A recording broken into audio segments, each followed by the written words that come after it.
Yeah.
ورؤيا فطوبى لمن كانت تعلمه صلى الله عليه وسلم غاية مرامه ومرماه أبدل اللهم قبره الكريم برفع شديد صلاة وتسليم اللهم صل وسلم وبارك عليه.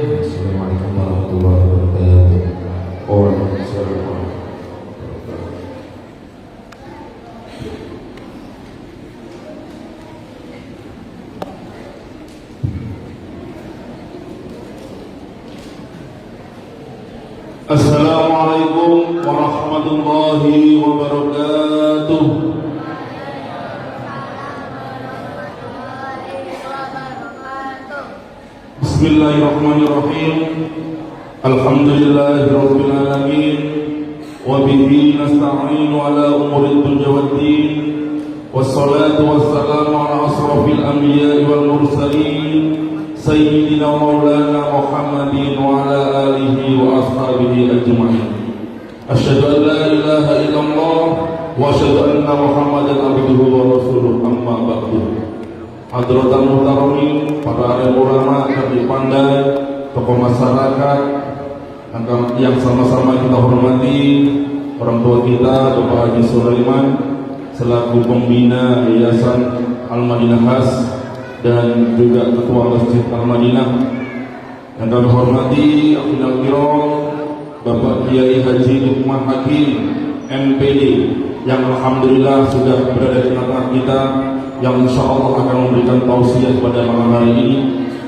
Yang kami hormati Imam Masjid Al-Madinah, segenap pengurus Masjid Al-Madinah, aparatur pemerintah dari tingkat RT, tingkat RW, Bapak Frank, yang kami hormati Bapak-bapak, ibu-ibu, jamaah Masjid Al-Madinah dan warga sekitar Masjid Al-Madinah yang kami muliakan.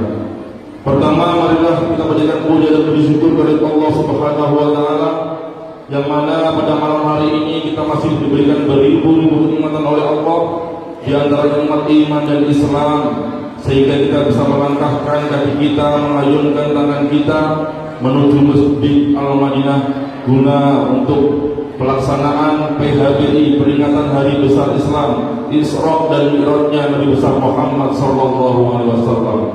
Semoga apa yang kita laksanakan pada malam hari ini bernilai ibadah di hadapan Allah Subhanahu wa taala. Amin ya Allah ya rabbal alamin. Kedua kalinya salawat dan salam tak lupa mari kita haturkan kepada beliau junjungan alam Nabi Agung Muhammad sallallahu alaihi wasallam biqaulina Allahumma shalli ala sayyidina Muhammad wa ala ali sayyidina Muhammad. Semoga kita semuanya diakui sebagai umatnya yang telah mendapatkan syafaatnya di yaumil akhir. Amin amin ya rabbal alamin. Bapak-bapak, ibu-ibu, saudara-saudara jamaah yang kami muliakan, perkenankan kami berdiri di sini untuk mewakili segenap pengurus Masjid Al-Madinah. Yang pertama, mengucapkan ribuan terima kasih atas kehadiran Bapak Ibu semuanya untuk memenuhi undangan kami, yaitu memeriahkan masjid ini dalam rangka peringatan Hari Besar Islam, Isra dan Mi'rajnya Nabi besar Muhammad sallallahu alaihi wasallam. Semoga langkah Bapak Ibu semuanya menuju masjid ini dicatat oleh Allah Subhanahu wa taala, setiap langkahnya berlipat-lipat ganda pahalanya. Semoga Bapak Ibu diberikan rezeki yang barokah, diberikan anak-anak yang soleh-solehah, dan diberikan keberkahan umur. Amin ya Allah ya rabbal alamin. Bapak-bapak, ibu-ibu, untuk mempersingkat mukaddimah, kami akan membacakan rangkaian acara pada malam hari ini. Yang pertama yaitu pembukaan, yang insya Allah dilanjutkan dengan tausiah dari Bapak Kiai Haji Lukman Hakim, dan insya Allah mohon doanya sekaligus Pak Yai, dan acara selanjutnya nanti istirahat dan santap malam. Mari kita buka acara pada malam hari ini dengan bacaan umur kita. Semoga acara pada malam hari ini diberi kelancaran dari awal hingga akhir dan diberi keberkahan oleh Allah Subhanahu wa taala. Ala hadiniyah wa ala qurniyatin sholihah. Al-Fatihah.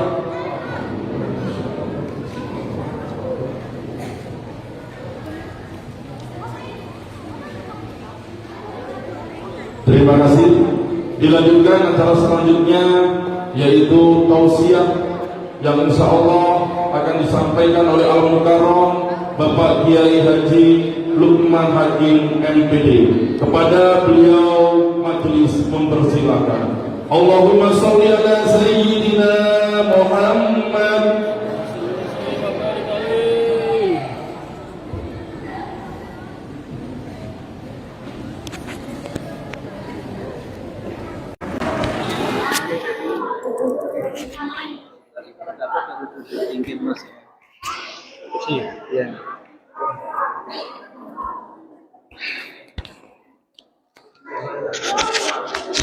Dalam makin yang buatan kiat baru duduk, makin yang buatan kiat baru duduk.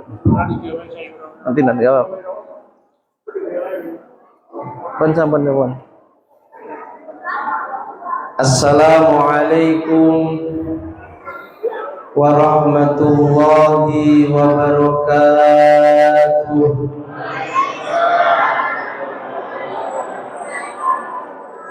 Bapak Ibu jemaah semuanya yang dirahmati Allah, sebelum kami menyampaikan apa yang diamanatkan, mohon bantuan bacaan Fatihah khusus untuk mendoakan almarhumah wal maghfulaha, orang tua kami Ibu Hajah Sulasih. Mudah-mudahan almarhumah di alam kuburnya senantiasa mendapatkan limpahan rahmat dan ampunannya Allah Subhanahu wa taala.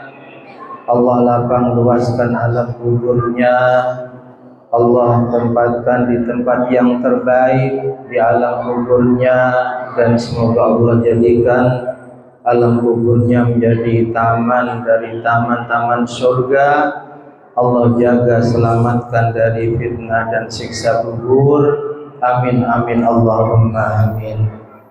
Ala hadhihi niyyah wa ala kulli niyyatin shalihah ila hadratin nabiyil mustafa sayyidina maulana Muhammadin sallallahu alaihi wasallam wa ala alihi wa ashabihi ajma'in, khususan ila hadrati amatillahi faqirah almarhumah wal maghfulaha Ibu Hajah Sulasih.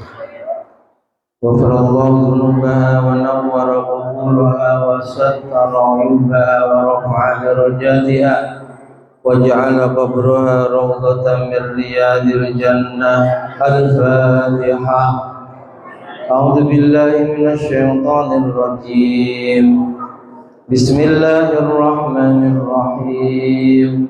الحمد لله رب العالمين الرحمن الرحيم مالك يوم الدين إياك نعبد وإياك نستعين اهدنا الصراط المستقيم صراط الذين أنعمت عليهم غير المغضوب عليهم ولا الضالين. Rabbi ighfirli wa liwalidayya wa lil mu'minina amin. Terima kasih. Bismillah, alhamdulillah, wassalatu wassalamu ala rasulillah Sayyidina wa maulana Muhammad ibn Abdillah wa ala alihi wa ashabihi wa man nasarahu wa wala. La hawla wa la quwwata illa billah. Subhanaka la ilma lana illa ma 'allamtana innaka antal alimul hakim.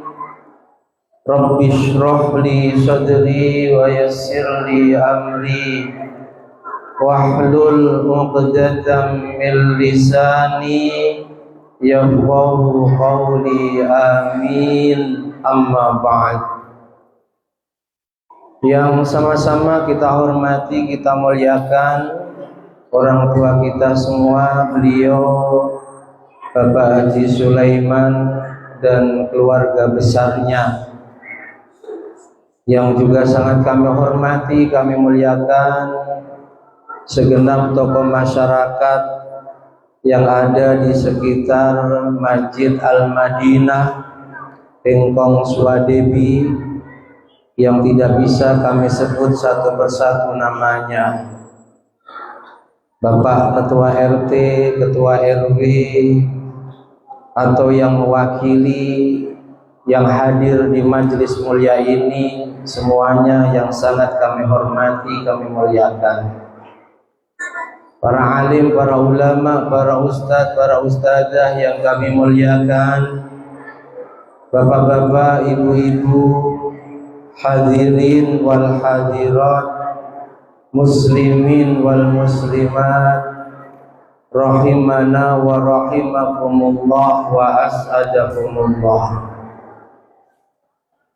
Pertama dan yang paling utama, mari tiada pernah bosan kita senantiasa memanjatkan puja dan puji syukur kita kehadirat Allah Subhanahu wa ta'ala, yang sampai pada malam hari ini masih berkenan melimpahkan berbagai macam rahmat, berbagai macam nikmat, terutama nikmatil iman wal Islam.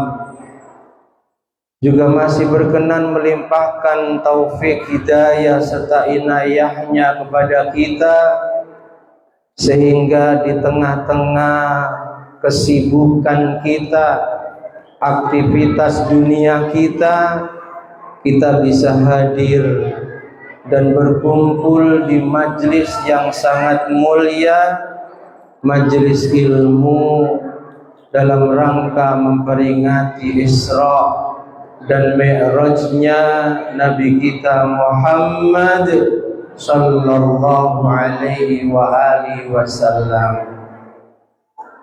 Mudah-mudahan berkumpulnya kita di tempat yang baik, dalam rangka yang baik, dan tentunya juga pasti dengan niat yang baik ini benar-benar diridhoi oleh Allah Subhanahu wa ta'ala.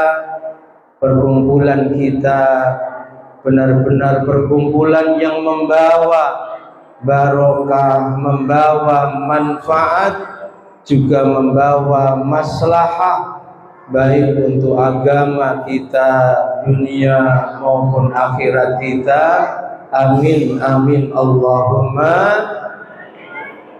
Sholawat teriring salam semoga senantiasa tercurah limpahkan keharibaan beliau junjungan alam, sang pembawa pelita Islam, Nabi Agung Muhammad sallallahu alaihi wa alihi wasallam, dengan ucapan doa Allahumma sholli wa sallim ala sayyidina Muhammad wa ala ali sayyidina Muhammad. Mudah-mudahan dengan segala kekurangan kita semua benar-benar diakui oleh Rasulullah sebagai umatnya, yang kelak di hari kiamat, hari di mana tidak ada manusia yang diberi izin oleh Allah bisa mensyafaati manusia lain kecuali beliau Nabi. Kita semua tergolong umatnya yang mendapatkan syafaatnya. Amin amin Allahumma amin. Bapak Ibu hadirin wal hadirat jamaah semuanya yang dirahmati Allah, berkumpulnya kita malam hari ini dalam rangka memperingati malam yang sangat bersejarah bagi umat Islam, bahkan bagi seluruh makhluk ciptaannya Allah yang ada di alam semesta, yakni malam di Isra dan Mi'rajkannya beliau Nabi kita Muhammad sallallahu alaihi wa alihi wasallam. Ketahuilah Bapak Ibu, peristiwa Isra dan Mi'raj ini termasuk salah satu mukjizat yang diberikan oleh Allah kepada Nabi. Bahkan para ulama mengatakan mukjizat terbesar kedua setelah Al-Quran adalah peristiwa Isra dan Mi'raj. Mukjizat itu harus tidak masuk akal. Jadi kalau ada yang tidak percaya dengan peristiwa Isra dan Mi'raj, alasannya karena tidak masuk akal, nah, akal dia ini yang perlu diluruskan. Karena yang namanya mukjizat, yang namanya karomah untuk para walinya Allah, yang namanya irhas untuk calon para nabi dan rasulnya Allah, itu semua definisinya amrun khariqun lil adah, perkara yang nulayani kebiasaan. Saya dulu di Matolek, mungkin Mbah Haji masih ingat ya. Jadi Mbah Haji ini satu alma mater dengan saya Bapak Ibu ya. Beliau dulu ngaji dan sekolahnya di Matoliul Huda, sama ayah saya juga di Matolek, saya putranya juga di sana. Cuma terpautnya sangat jauh.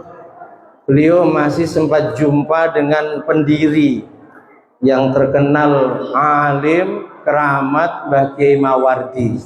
Kami hanya dengar ceritanya. Jadi kami ini satu alma mater.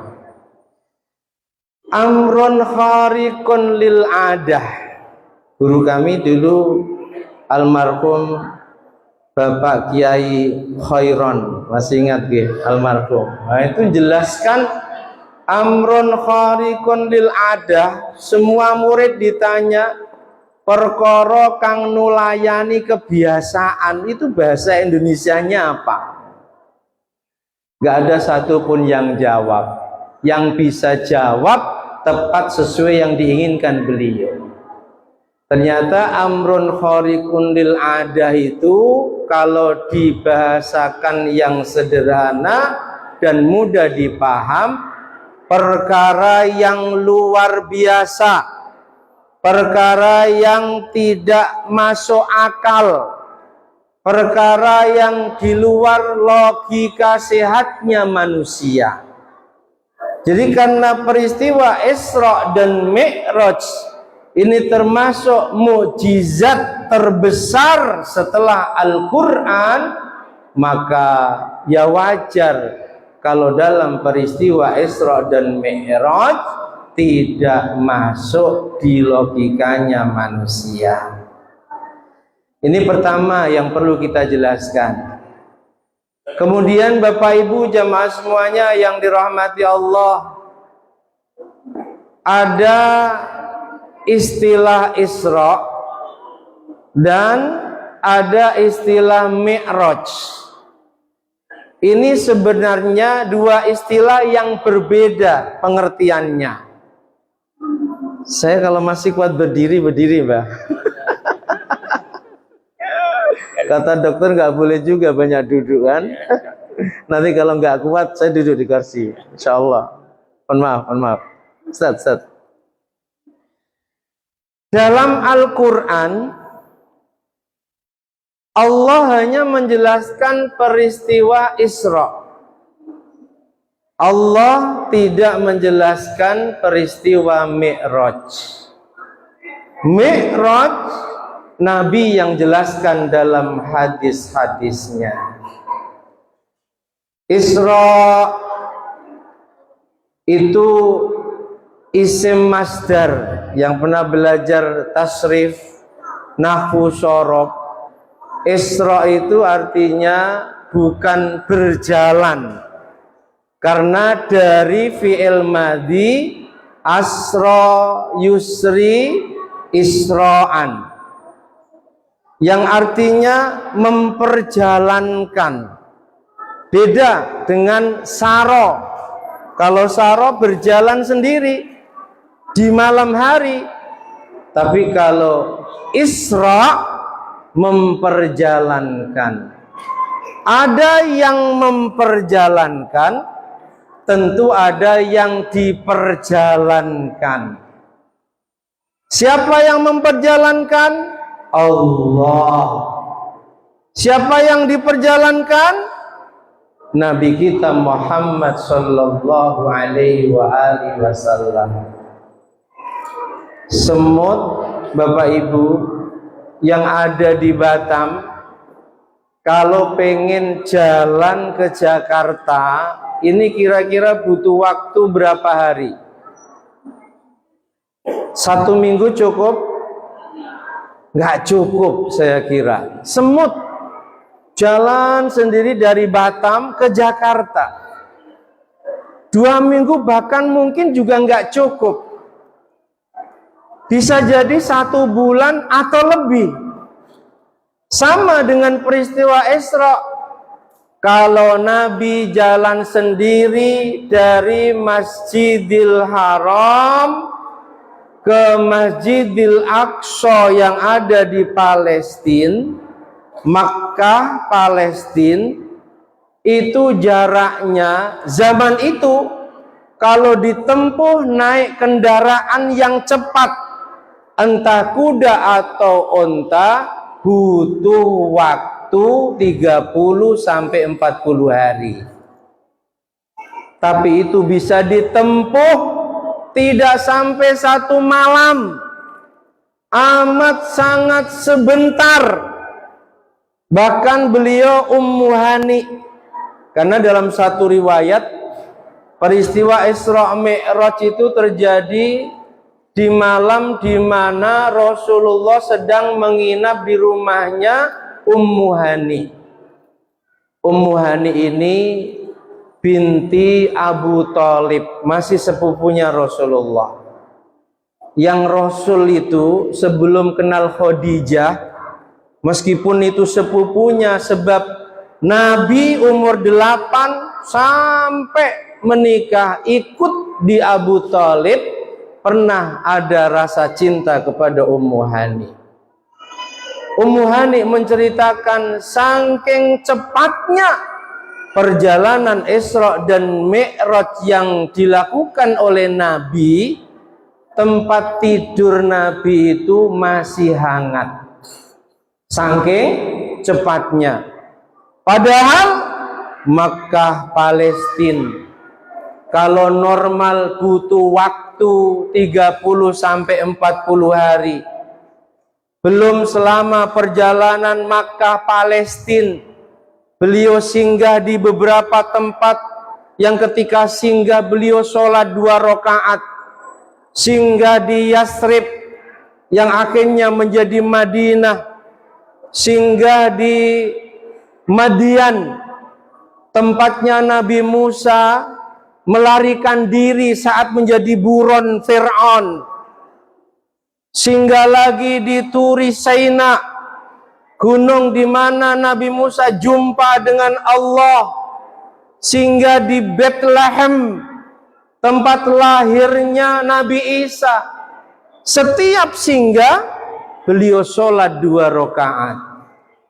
Belum lagi dalam perjalanan Allah perlihatkan kepada Nabi 11 kelompok manusia dengan berbagai macam bentuknya dan juga perilakunya, yang itu semua adalah gambaran dari umatnya Nabi kita Muhammad sallallahu alaihi wasallam. Tidak masuk akal. Tapi akan menjadi masuk akal ketika kita memahami arti Asra, ayat tentang Isra ada di surah Al-Isra ayat 1, satu-satunya ayat yang Allah awali dengan menggunakan kalimat subhana. 114 surah tidak ada yang diawali dengan kalimat subhana, hanya Al-Isra saja yang Allah awali dengan subhana. Mengapa? Karena Allah akan menceritakan sesuatu yang maha dahsyat. Allah akan menceritakan sesuatu yang khariqun lil adah, tidak masuk akal, luar biasa, sehingga Allah awali dengan kalimat subhana, sebagaimana kita sangat dianjurkan ketika melihat sesuatu yang mengagumkan, entah itu gunung yang begitu menjulang tinggi, lautan yang begitu luas seakan tak bertepi, kita pun dianjurkan mengucapkan subhana. Subhanalladzi asra, maha suci Allah, alladzi zat, asra yang memperjalankan. Bukan Rasul jalan sendiri di malam hari, bukan. Tapi asra, Allah zat yang telah memperjalankan bi'abdihi, hamba pilihannya, yakni baginda Nabi Muhammad sallallahu alaihi wasallam, lailan ay ba'dul lail, tafsirannya di sebagian malam, tidak semalam penuh, di sebagian malam, malam yang sangat sedikit, diperjalankan dari mana?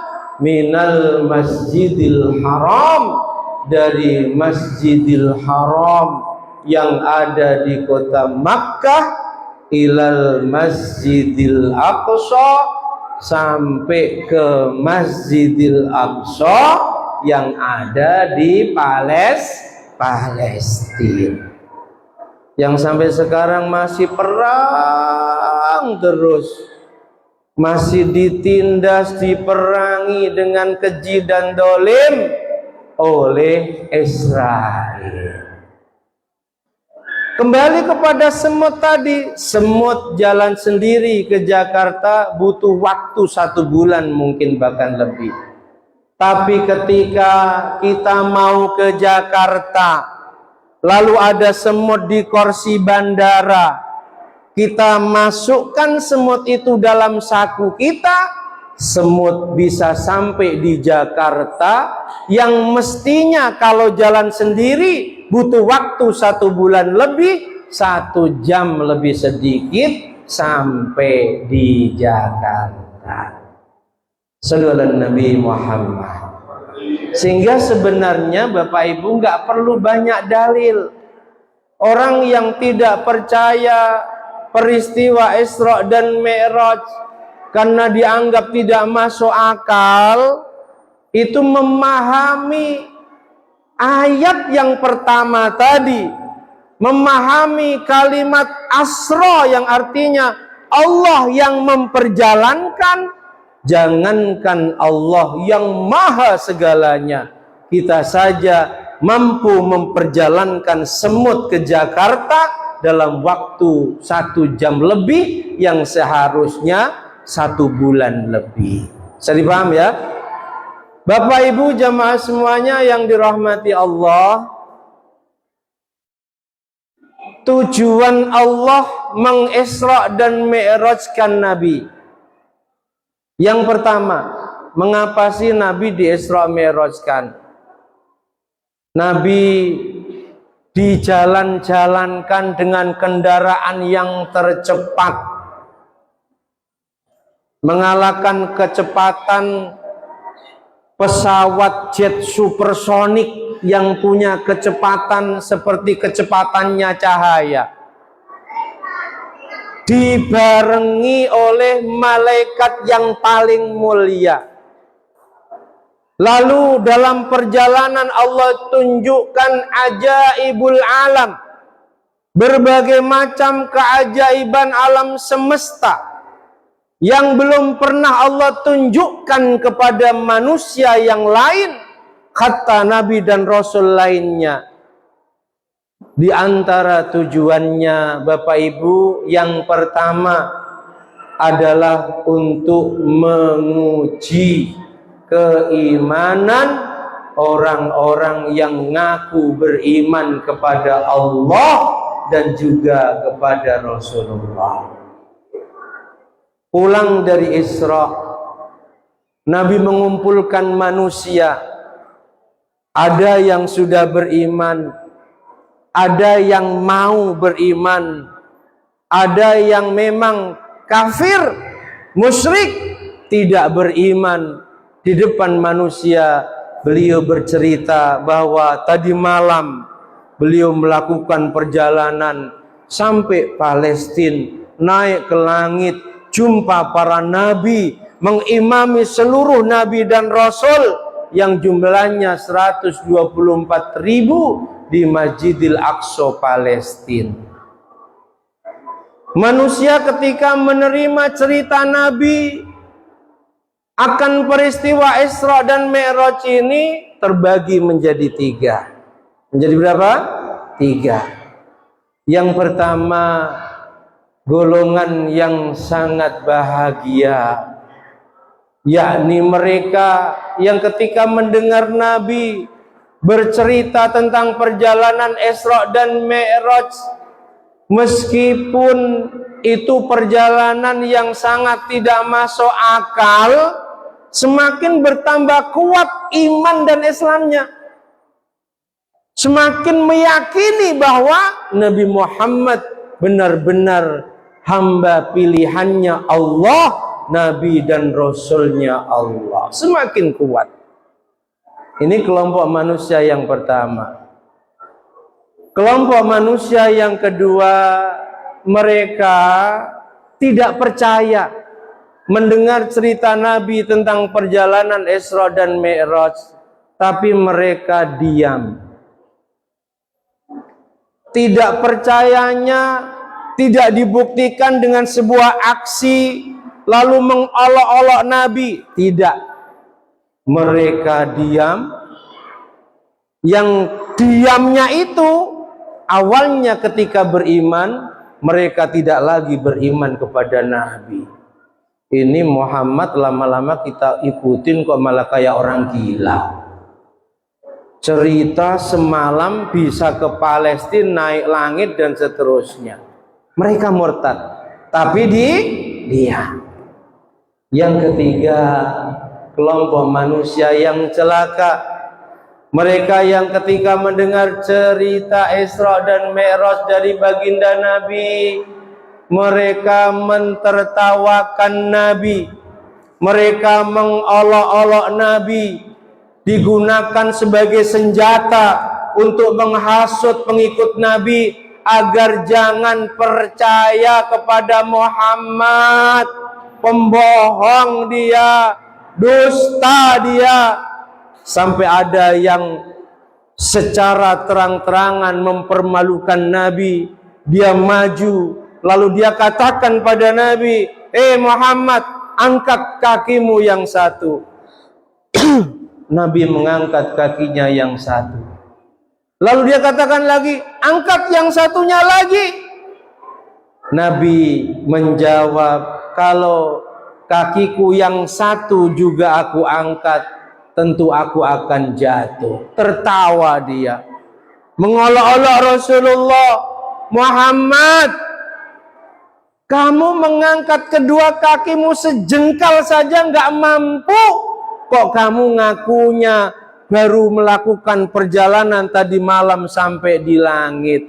Gila kamu wahai Muhammad, gila kamu wahai Muhammad. Apa jawab Nabi sambil tersenyum? Nabi katakan, oh kamu pengen tahu jawabannya, datangi Ali, maka kamu akan dapat jawabannya. Yang ngolok-ngolok tadi Bapak Ibu, mudah-mudahan kita tidak tergolong ini, celaka ini. Yang ngolok-ngolok ini datang kepada Sayyidina Ali, lalu bercerita, wahai Ali, sahabatmu Muhammad barusan cerita di depan orang banyak. Katanya tadi malam melakukan perjalanan ke Palestina, dilanjut ke langit, jumpa para nabi dan rasul. Memang benar-benar sudah gila sahabatmu ini, wahai Ali. Apa jawab Sayyidina Ali? Enggak jawab satu kata pun, Pak. Sayyidina Ali langsung mengambil pedangnya, digunakan untuk memenggal leher laki-laki tadi. Diprotes oleh para sahabat yang lain. Mengapa sampai kau lakukan itu? Nabi memerintahkan laki-laki ini bertemu denganku karena hukuman yang pantas bagi orang yang mengolok-olok Nabi adalah dipenggal kepalanya. Beda lagi ketika tokoh-tokoh Quraisy mendengar Nabi bercerita Isra dan Mi'raj, kesempatan ini untuk mempengaruhi sahabat Abu Bakar agar tidak lagi percaya kepada Muhammad.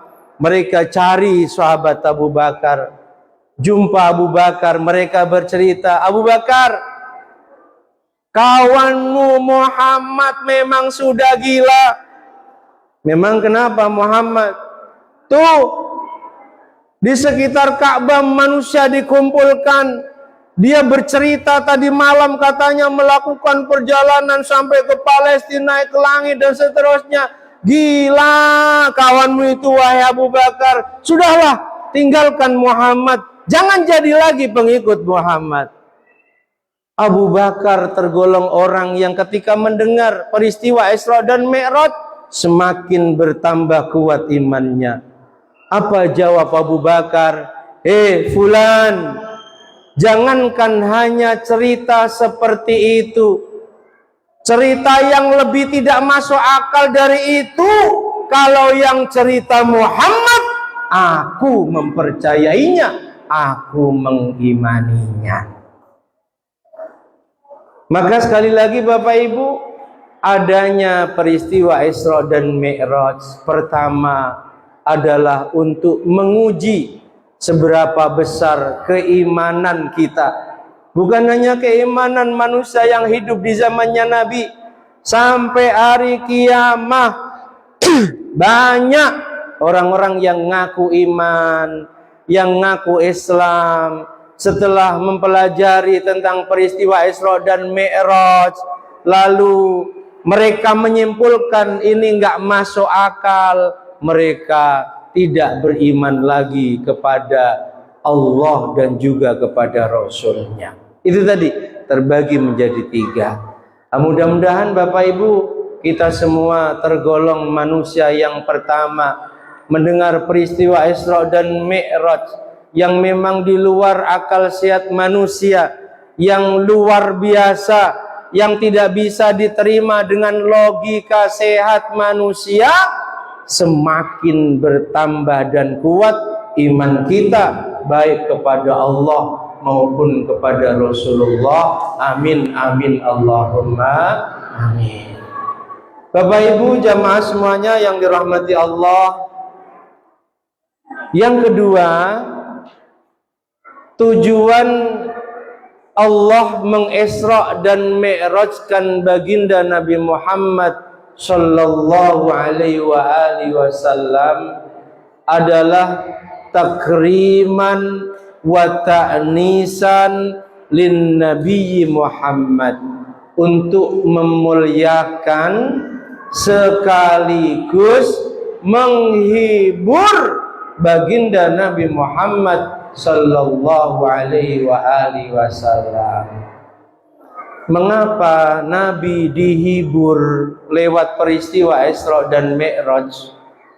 Yang mayoritas ulama mengatakan terjadinya pada tahun ke-12 setelah kenabiannya Rasul.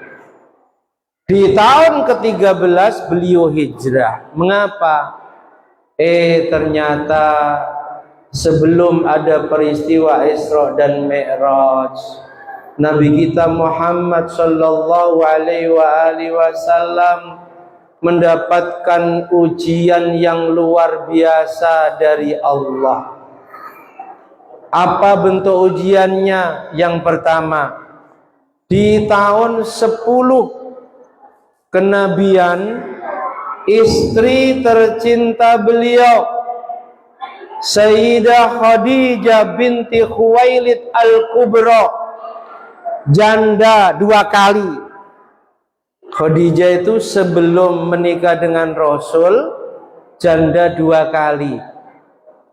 Kedua-duanya meninggal. Suami pertama keduanya meninggal. Umurnya lebih tua dari Rasul, selisih berapa? Nabi nikah umur 25, Khadijah umurnya berapa, Bu? Bu, Khadijah nikah dengan Rasul umur berapa? 40. Selisih berapa tahun? 15 tahun. Meskipun demikian, 40 tahunnya Khadijah ini seperti anak gadis, kecantikannya nggak pudar, namanya juga orang kaya, ya Mbak Haji ya. Khadijah itu kaya raya, sampai diceritakan sepertiga jazirah Arab itu milik Khadijah binti Khuwailid Al-Kubra. Ketika suaminya memproklamirkan diangkat menjadi nabi dan rasul, Khadijah lah yang membackup penuh perjuangan dakwah Rasulullah. Wanita terkaya, uangnya, hartanya habis untuk bantu dakwah suaminya. Sampai ketika meninggal, ini wanita terkaya, Bapak Ibu, kain yang digunakan untuk mengkafani tubuhnya nggak cukup. Masya Allah. Habis hartanya untuk bantu perjuangan dakwah suaminya. Meninggal dunia di tahun ke-10 kenabian. Sedih luar biasa Rasulullah. Istri yang mendampinginya dalam berdakwah, rela mengorbankan apapun yang dimilikinya, meninggal di tahun itu. Masih sedih, tambah lagi Allah kasih ujian. Apa? Pamanda tercintanya Abu Talib bin Abdul Muttalib, yang sejak umur 8 tahun beliau ikut dengannya, diajarin beternak, diajarin berdagang. Cintanya Abu Talib kepadanya mengalahkan cintanya Abu Talib kepada anak-anak kandungnya. Yang nikahkan beliau juga Abu Talib. Yang ketika Abu Talib masih hidup, orang-orang kafir Quraisy tidak berani mendolimi Nabi secara fisik, segan kepada tokoh yakni Abu Talib bin Abdul Muttalib. Juga meninggal di tahun itu. Masya Allah, betapa sedihnya Rasul. Sudah merasa dakwahnya di Makkah nggak berkembang, banyak yang merintangi dakwahnya. Sudah begitu orang-orang tercintanya yang selalu di belakang beliau membackup penuh perjuangan dakwah beliau, meninggal kedua-duanya. Sedih tak terkira, sampai para mu'arrikh, para ahli sejarah mengatakan tahun ke-10 kenabian disebut dengan Amul Huzni, tahun yang penuh duka cita. Ada pelajaran Bapak Ibu yang bisa kita ambil. Rasul ngajarin kita, bukan Rasul, Allah ngajarin kita, kalau ada orang yang sedang susah, ada orang yang sedang berduka cita, Ada orang yang mungkin banyak masalah, galau, sedih, maka hibur dia, besarkan hatinya sebagaimana Allah menghibur Rasulullah dikala beliau sedih, dikala beliau berduka cita. Allah tamasakan Rasul bukan hanya ke luar negeri, bukan hanya kalau kita ke Malaysia, ke Singapura, tapi Allah tamasakan Rasul keliling dunia, ditunjukkan padanya keajaiban-keajaiban alam semesta. Bapak Ibu, banyak orang yang ngira ibadah itu sholat, banyak orang yang ngira ibadah itu puasa, banyak orang yang ngira ibadah itu jamaah baca Quran. Padahal ada ibadah yang nilainya di sisi Allah jauh lebih besar dibanding dengan sholat kita, puasa kita, baca Quran kita, jamaah kita, zikir kita. Ibadah itu namanya idkhalus surur, menggembirakan, menyemangati, membesarkan hati saudara-saudara kita yang sedang bersedih dan berduka cita. Jangan sepelekan ini. Kalau ada saudara yang kena musibah apapun, hibur. Sekiranya nggak punya duit, kasih duit. Itu luar biasa. Sampai Nabi katakan, idkhalus surur fi qalbil mu'min. Ibadah berupa membesarkan hati saudara mukmin, menggembirakan hati saudara mukmin, sebagaimana yang dilakukan oleh Allah kepada Rasulullah lewat peristiwa Isra dan Mi'raj. Dikala Rasul hatinya sedang sedih, berduka cita, Allah hibur, Allah gembirakan lewat peristiwa Isra dan Mi'raj. Nabi katakan khairun, itu lebih baik min ibadati sittina sanah, dibanding ibadah selama 60 tahun. Alhamdulillah. Tanya Bapak Ibu, kalau sedang diundang tetangga, entah itu untuk tahlilan atau mendoakan hajat atau selamatan dan yang lain, kalau tidak ada uzur, datang. Sebab kedatangan kita pasti menggembirakan hatinya. Betul tidak? Pasti menggembirakan hatinya. Dan sekali lagi, ibadah berupa menggembirakan hati saudara mukmin kita dibanding sholat kita, dibanding jamaah kita, dibanding puasa kita. Itu ternyata lebih baik kita ibadah 60 tahun tapi kita nggak pernah menggembirakan hati saudara mukmin kita.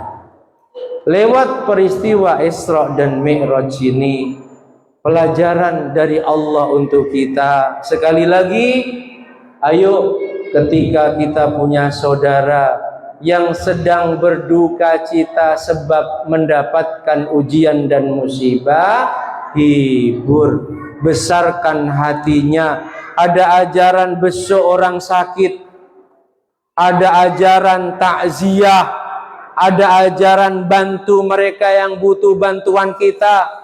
Itu jangan sepelekan.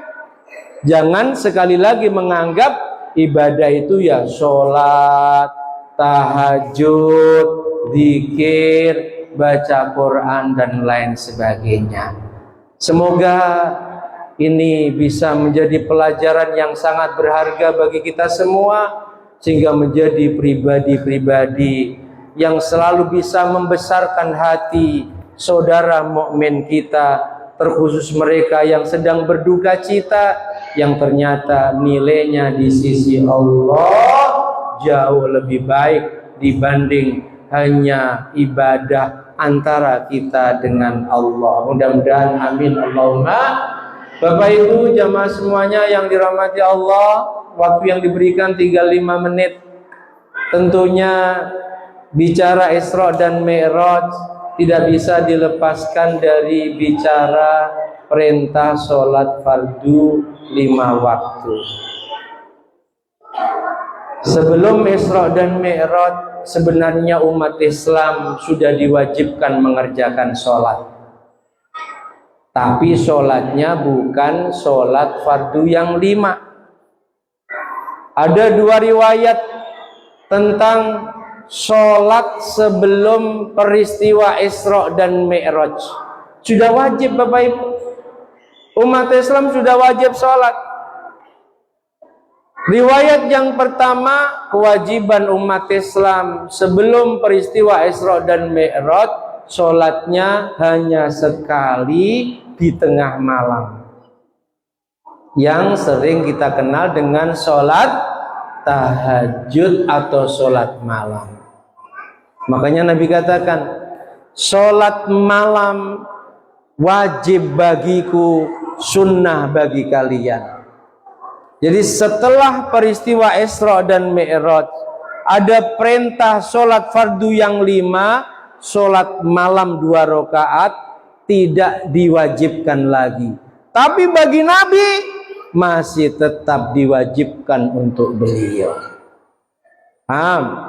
Riwayat yang kedua, sholatnya 2 kali, pagi dan sore.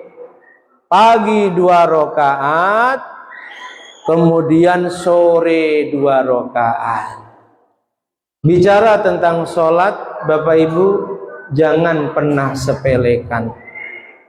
Karena sholat adalah ibadah yang pertama kali dihisab oleh Allah dan akan berpengaruh kepada ibadah yang lain. Ulama sepakat ibadah badaniyah yang sangat banyak ini, ada puasa, ada zakat, ada haji, ada umroh. Yang paling utama adalah ibadah sholat. Sampai ketika ada orang yang bernazar, ya Allah, jika Engkau sembuhkan penyakitku, aku akan melakukan ibadah yang paling utama. Disebut dalam nazarnya ibadah yang paling utama, maka ketika Allah kabulkan hajatnya, sembuhkan penyakitnya, wajib dia melaksanakan nazarnya apa? Sholat sunnah minimal 2 rakaat, tak boleh diganti dengan yang lain. Diganti sedekah nggak boleh, diganti puasa nggak boleh. Mengapa? Sebab dalam nazarnya dia sebut ibadah yang paling utama. Inna awwala ma yuhasabu yawmal qiyamati min amalil abdi as-shalah. Nabi katakan, sungguh kelak di hari kiamat, amal hamba yang pertama kali dihisab sholat. In wujidat tamah, jika hasil hisabnya sholatnya sempurna. Sempurna itu 1, dikerjakan sesuai syariatnya. Makanya Bapak Ibu yang belum paham tentang tata cara sholat, syarat rukunnya sholat, jangan berhenti ngaji ya. Apalagi yang pernah menjadi jahiliyah. Ada yang pernah jahiliyah? Gak mau sholat, komunitasnya pokoknya kerja, makan, minum, tidur, kerja, gak beda dengan hewan. Ada? Tapi sekarang dapat hidayah, mulai nyesel gak sholat. Ayo pelajari tata cara sholat yang benar. Sholat kita dihisab hasilnya sempurna, kubilat sholat kita diterima, wasairu amali, dan semua amal kita pun diterima. Tapi kalau sebaliknya, naudzubillahi min dalik, sholat kita dihisab hasilnya kurang. Makanya ada syariat jamaah. Bu, Pak, yang dekat masjid, yang sadar diri sholatnya kurang sempurna, jamaah. Sebab jamaah disyariatkan, di antara tujuannya satu, menambah pahala perkara wajib kita, sholat wajib kita. Dua, menyempurnakan kekurangan sholat kita. Kalau sampai kita tergolong tetangga masjid, ada yang merasa jadi tetangga masjid? Bu, rumahnya jauh dari masjid tidak? Bapak-bapak, jauh dari masjid tidak? Kalau di Batam semuanya tetangga masjid, karena radius rumahnya tidak sampai lebih dari 40 rumah, berarti tetangga masjid. Kalau tetangga masjid, Nabi katakan la sholata li jaril masjid illa fil masjid. La sholata, enggak ada sholat li jaril masjid, bagi tetangganya masjid, illa fil masjid, kecuali sholatnya di masjid. Yang selama ini masih males jamaah, hayo. Apalagi ditambah sadar bahwa sholat kita banyak kekurangannya, mengucapkan rukunnya banyak kurang, gerakannya juga banyak yang belum sempurna. Sempurnakan lewat jamaah di masjid. Amin Allahumma. Ketika sholat kita dihisab Bapak Ibu, kok hasilnya kurang, naudzubillah, sholat kita ditolak, wasairu a'mali, ibadah-ibadah yang lain kita pun menjadi ditolak. Rugi, karena nggak ada bekal menghadap Allah untuk menuju surganya kecuali amal-amal soleh yang diterima. Rabbi ja'alni muqimas sholah. Nabi Ibrahim punya doa untuk anak-anak keturunannya, yang doanya diabadikan oleh Allah dalam Al-Quran. Mohon agar dijadikan hamba-hambanya yang ahli menjaga sholat. Satu. Yang kedua, bukan hanya mendoakan dirinya saja, wa dzurriyyati, mohon agar anak-anak keturunannya juga dijadikan oleh Allah hamba-hamba yang ahli menjaga sholat. Cari dalam Quran, habis sholat baca doa ini, agar Allah mampukan kita menjadi pribadi yang selalu menjaga sholat, dan juga Allah jadikan anak-anak keturunan kita hamba-hamba yang ahli menjaga sholat. Amin Allahumma. Rabbi ja'alni muqimas sholah wa min durriyati Rabbana wa taqabbal du'a. Itu doanya. Cari nanti ya, Ustaz Juwad, di surah apa itu?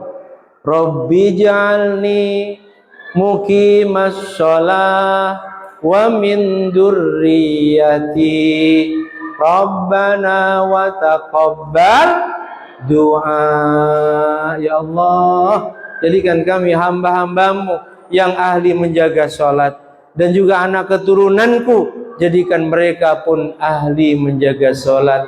Lahir Nabi Ishak, lahir Nabi Yakub, lahir Nabi Yusuf, semua Nabi dan Rasul kaum Bani Israel, anak keturunannya Nabi Ibrahim. Dari istri yang kedua lahir Nabi Ismail.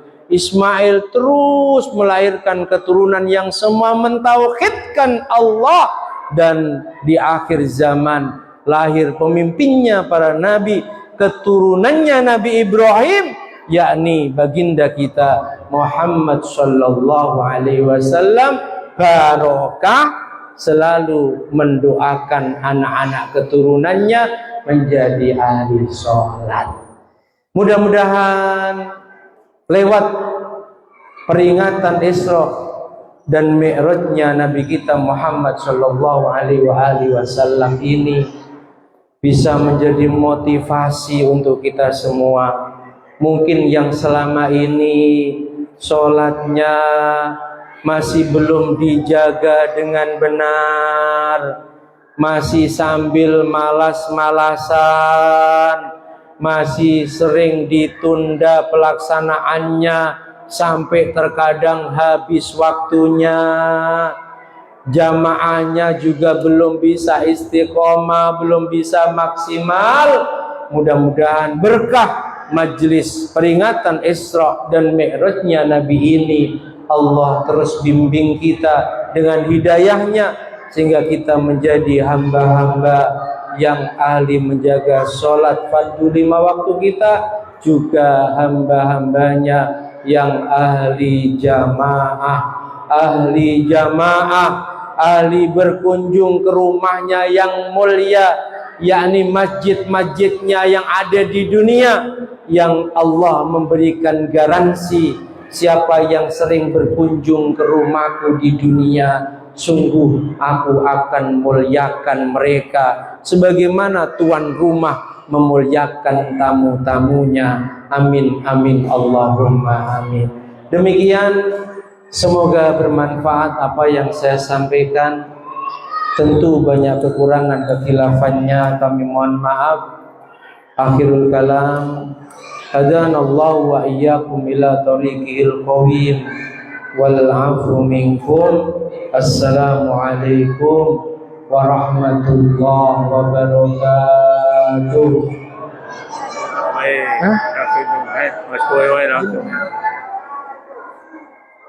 Diminta doa, kita doa ya.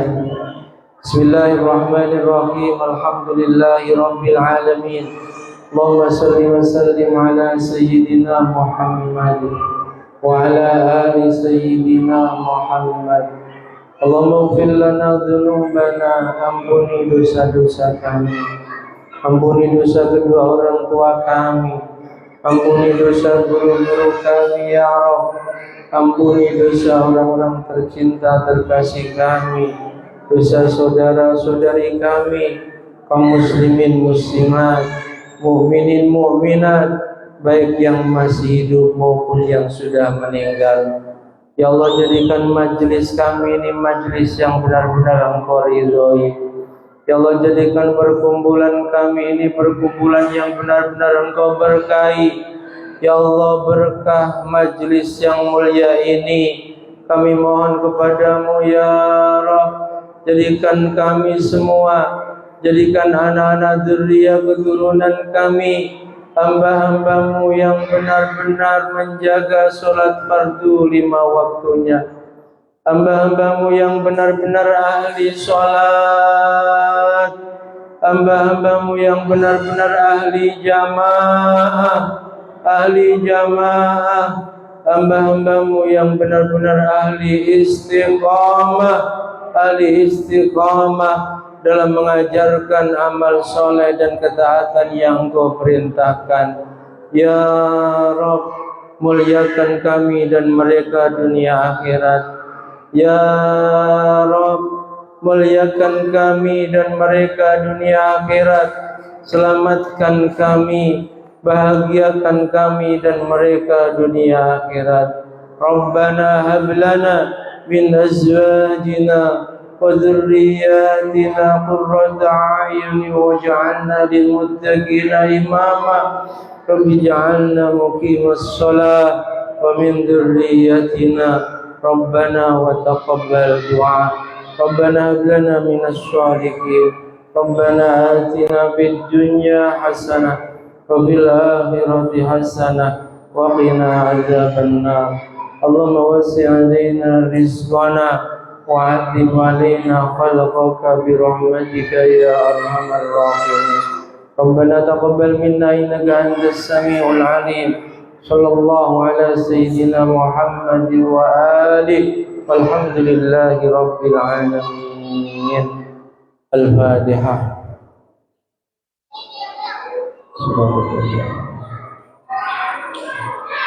Demikian, wa'alaikum minkum. Assalamualaikum warahmatullahi wabarakatuh. Insyaallah. Waalaikumsalam warahmatullahi wabarakatuh. Alhamdulillahirabbil alamin. Acara demi acara kita sudah